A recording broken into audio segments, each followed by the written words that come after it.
Alors après l'écriture des charges partielles sur une molécule, lorsque celle-ci met en jeu des atomes qui ont des électronégativités différentes, on arrive à la troisième partie de ce chapitre, où vous voyez que tout figure en rouge. C'est la définition de deux types de sites particuliers, c'est-à-dire en clair d'atomes, le site ou les sites donneurs et accepteurs de doublets. Alors par définition, qu'est-ce que c'est qu'un site accepteur? Un site accepteur de doublet est un atome qui présente un défaut d'électron, c'est-à-dire soit une charge partielle positive, soit une charge entière positive. Le site donneur, c'est le symétrique mais avec les charges négatives, c'est-à-dire c'est un atome qui a un excès d'électrons, donc une charge partielle négative ou une charge totale négative.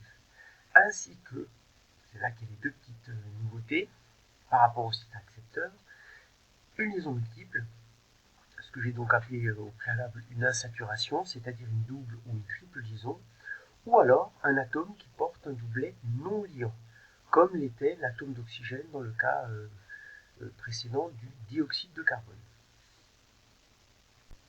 Alors l'intérêt de toutes ces définitions, c'est de pouvoir ensuite, à travers une molécule ou à travers deux molécules, être capable de représenter une partie du mécanisme réactionnel qui traduit les réactifs qui vont se transformer en produits. Alors, cette partie-là est clairement la plus délicate du chapitre, donc je vais tout de suite vous rassurer, ou en tout cas vous dire que on n'attend pas de vous que vous soyez de grands organiciens, c'est-à-dire des chimistes qui font de la chimie organique, et capables d'écrire tous les mécanismes réactionnels de toutes les molécules qu'on va vous présenter. C'est simplement que sur les quelques molécules qu'on va vous présenter, il va falloir que vous trouviez les sites donneurs et les sites accepteurs, en vous servant notamment de l'électronégativité, de l'écriture des excédents de charge. Une fois que vous avez les sites donneurs et les sites accepteurs, ce qui correspond à la première étape de ce mécanisme, il va falloir représenter le mécanisme. Et donc, la représentation du mécanisme, vous l'avez ici sur le protocole à suivre. Au cours d'une étape d'un mécanisme réactionnel, le mouvement d'un doublet d'électrons traduisant la formation ou la rupture d'une liaison est représenté par une flèche courbe. Tout est donc dit. Alors, j'insiste sur cette flèche courbe et j'insiste aussi sur l'origine de la flèche qui doit être absolument précis et l'endroit où arrive la flèche qui doit être également absolument précis. Alors le plus simple est peut-être d'illustrer ce que je viens de dire par cette molécule-ci ou par la suivante. Donc qu'est-ce que vous avez comme molécule? Vous avez une chaîne carbonée et une fonction amine qui se trouve ici liée à un groupement méthyle et un groupement éthyle. L'azote est plus électronégatif que les trois atomes auxquels il est lié. Conclusion, c'est lui qui va attirer à chaque fois les électrons de la liaison avec le groupement méthyle, donc avec le carbone de l'éthyle et avec l'hydrogène. Et donc sur chacun de ces trois atomes va apparaître un excédent de charge positive. Donc naturellement, l'atome d'azote est un site donneur de par son électronégativité, et également parce que, vous avez ici quelque chose qui figure en rouge, il possède un doublet non liant. A l'inverse, les trois autres sites possèdent une charge partielle positive et donc sont potentiellement des sites accepteurs. Dans le cas de la molécule ici de chlorométhane, le chlore est beaucoup plus électronégatif que le carbone. Il attire les électrons de la liaison à lui. Excédent de charge négative, excédent de charge positive. Le chlore est un site donneur, le carbone est un site accepteur. Alors il se peut que vous ayez plusieurs sites donneurs et accepteurs sur une même molécule. Auquel cas, il va falloir regarder ce qu'on vous propose comme produit obtenu pour savoir lesquels de ces différents sites vont interagir. Donc prenons un exemple. Donc on a une molécule à 3 atomes de carbone, base de propane, double liaison, on a donc affaire à du propène. Ce propène va réagir avec une molécule d'eau. On va obtenir ici un intermédiaire réactionnel, c'est l'étape 1, et cet intermédiaire réactionnel va encore réagir au cours de l'étape 2 pour donner cette molécule-là, qui correspond donc toujours au squelette carboné du propane avec un groupement hydroxyle. Donc il s'agira d'un propane-ol, et donc comme le groupement OH est sur le deuxième atome de carbone, on parlera de propane 2-ol. Donc on réalise l'hydratation du propène en propane 2-ol. Alors, première étape, quels sont les sites donneurs et les sites accepteurs? Alors, dans cette molécule-ci, la différence d'électronégativité entre le carbone et l'hydrogène n'est pas suffisante pour qu'on puisse dire qu'il apparaît un excédent de charge. Donc le seul endroit où on ait un site donneur dans cette molécule-là, c'est la double liaison. Y a-t-il un site donneur sur l'autre molécule, la molécule d'eau? Ben oui, il y a un site donneur.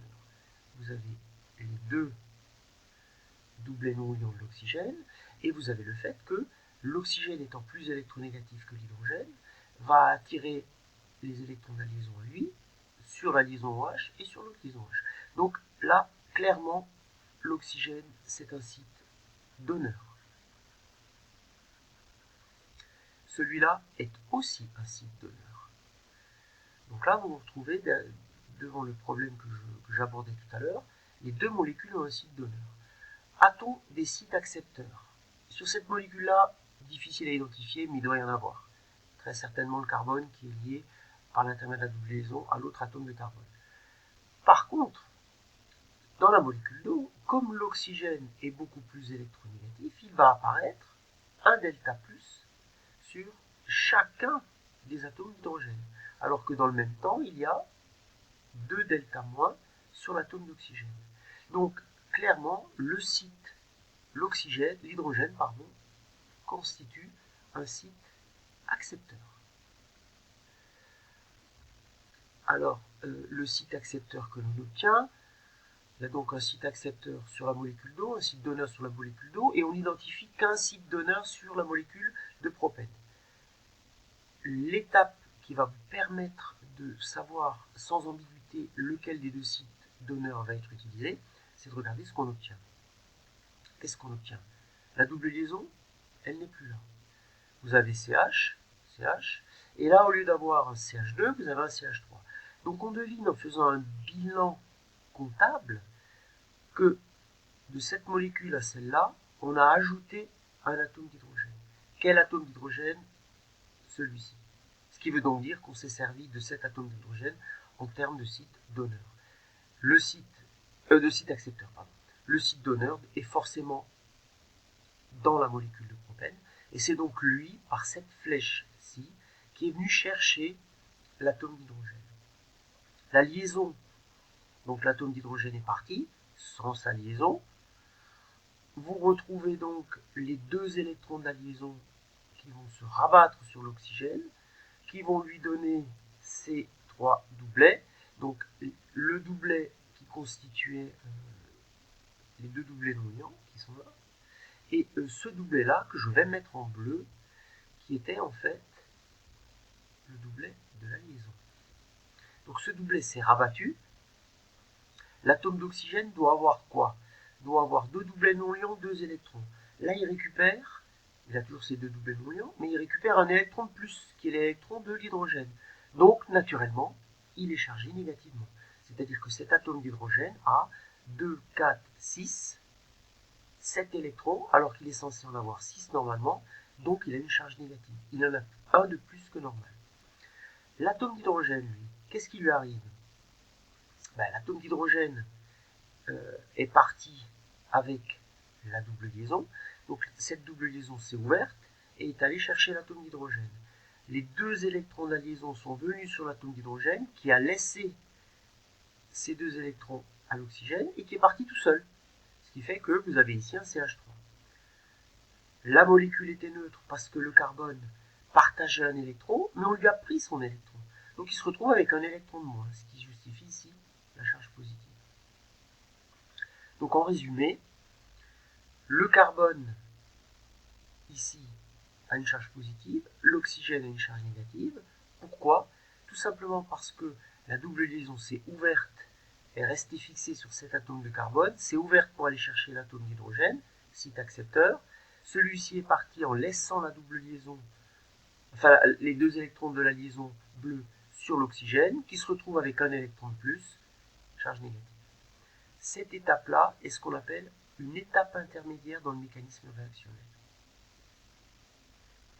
Donc en résumé, j'ai représenté une espèce d'étape intermédiaire. Lorsque la double liaison, qui est donc le site donneur, va aller chercher l'atome d'hydrogène part, laisse la double liaison sur l'oxygène, et au moment où elle s'est ouverte, l'atome de carbone qui avait un électron, là, celui-là, il lui appartenait, il le perd.